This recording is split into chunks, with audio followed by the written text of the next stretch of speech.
US President Donald Trump has confirmed that US negotiators will be arriving in Islamabad on Monday evening to hold the second round of talks with Iran, while warning Tehran of dire consequences if it rejected a peace deal with Washington.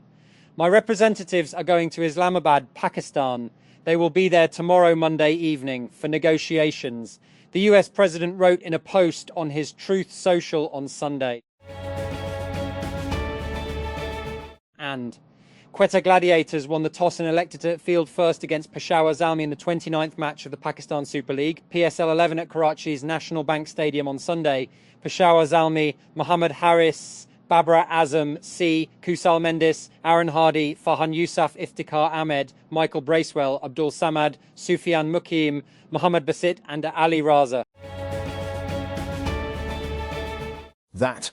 India Hicks gave followers a charming peek into a family celebration as she marked her mother, Lady Pamela Hicks's remarkable 97th birthday on Sunday, and the moment was warm. Sharing a light-hearted video on Instagram, India captured a quiet start to the day. And Jesse Nelson has asked for urgent help after her daughter's car was stolen from outside her home, and the situation has left her deeply upset. The incident happened around 3 a.m. on Sunday in Brentwood when the singer's black Range Rover Defender was taken from her driveway. And Islamabad appeared all set on Sunday to host a second round of talks between the US and Iran, with President Donald Trump announcing that representatives from Washington were heading to Islamabad and they would be there tomorrow evening for negotiations. The US president made the announcement in a Truth Social post, where he also insisted that Washington was offering Tehran a very fair and reasonable deal. And it happens in every emerging industry. Founders and investors push toward a common goal until the money starts to roll in and that shared vision begins to diverge. Cracks are emerging in the fusion power world, and which I saw firsthand at the Economist Fusion Fest in London last week. It didn't dampen the overall buoyant mood lifted by Fusion Startups' fundraising haul of $1.6 billion in the last 12 months.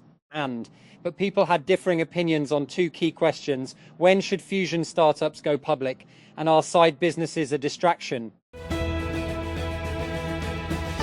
And the German embassy in Islamabad has announced the temporary closure of its visa section due to road closures in the capital linked to security arrangements surrounding the next round of US-Iran negotiations, expected to take place next week.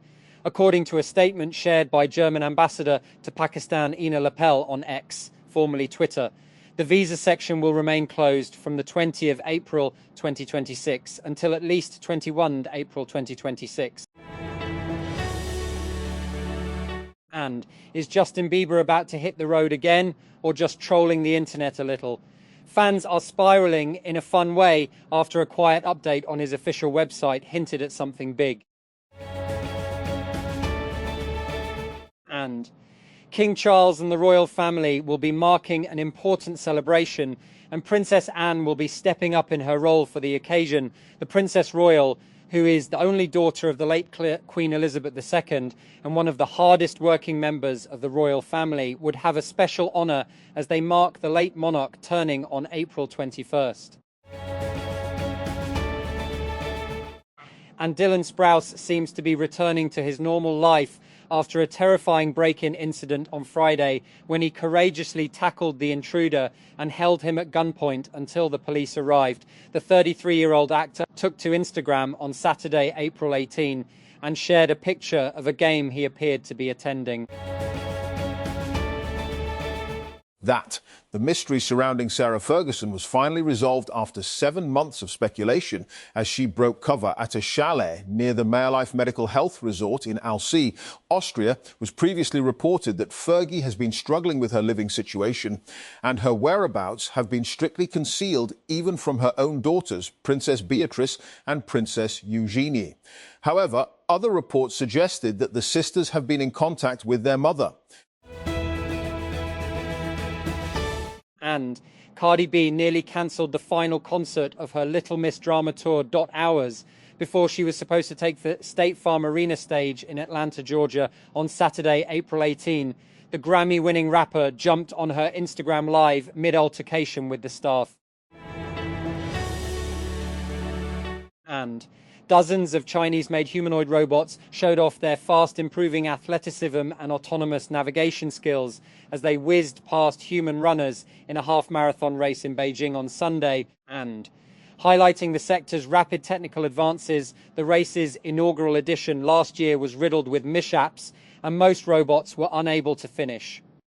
Last year's champion robot recorded a time of 2 hours 40 minutes and more than double the time of the human winner of the conventional race.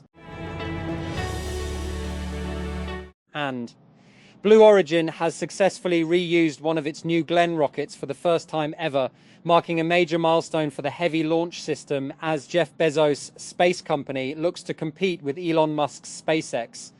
The company accomplished the feat Sunday on just the third ever launch of New Glenn, and a little more than 1 year after the first flight of the new rocket system, which has been in development for more than a decade. And an armed attack was carried out today at the gate of Al Sabah Academy in Jhelum, Kant, targeting religious scholar and engineer Muhammad Ali Mirza. According to initial details, an unidentified armed man opened fire near the academy premises. Police personnel deployed at the site immediately responded with retaliatory firing, killing the assailant on the spot. The identity of the attacker is still being verified while investigations are underway. And WhatsApp is developing a new privacy feature that will allow messages to automatically disappear after they are read, ultimately giving users greater control over their conversations. The new update introduces an after-reading timer designed to offer more flexibility. Currently, WhatsApp users can enable disappearing messages with preset timers such as 24 hours, 7 days, or 90 days. And Cole Sprouse addressed the recent burglary attempt at his brother Dylan Sprouse's house in a new but quite an unexpected statement. The 33-year-old actor and photographer took to Instagram on Saturday, April 18, and responded to the incident, which involved Dylan, 33, tackling the intruder at his home in Hollywood Hills.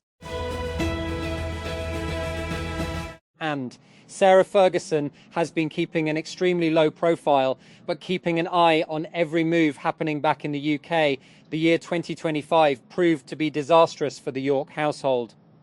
After release of shocking emails sent by the former Duke and Duchess of York to their paedophile friend, the former couple paid the heavy price for their actions. And an advanced team from the United States has arrived in Islamabad as Pakistan prepares to host the second round of talks between Washington and Iran. Sources said on Sunday, advanced teams from foreign delegations have begun arriving in the country ahead of the much anticipated talks, sources said. And Joe Jonas was bit by a love bug last summer, and he doesn't care who knows it. The Jonas Brothers frontman just hard-launched his relationship with Tatiana Gabriella after the couple went on a trip to Puerto Rico, where Gabriella was born and raised. On Saturday, April 18, Jonas uploaded a What I Did Today vlog from the trip on YouTube, promoting it over on his Instagram with his model girlfriend making an appearance on both platforms.